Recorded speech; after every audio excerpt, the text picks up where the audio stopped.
সবাই সুস্থ আছেন, ভালো আছেন। আজকে একটা নতুন রেসিপি নিয়ে চলে এসেছি। এর আগে আপনাদের একদিন আমি পালং শাক রান্না করে দেখিয়েছিলাম।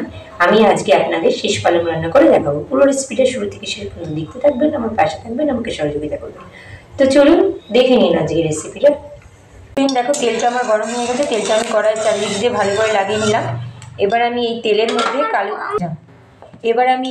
মধ্যে কালো জিরে ফোড়ন দিয়ে দিলাম।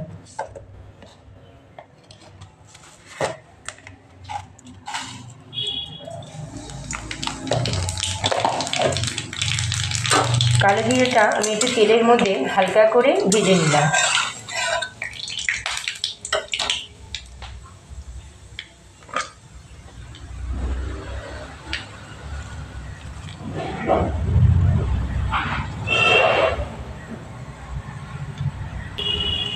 কালো জিরেটা তেলের মধ্যে হালকা করে ভেজে নিয়ে কেটে রাখা শীষ পালংটা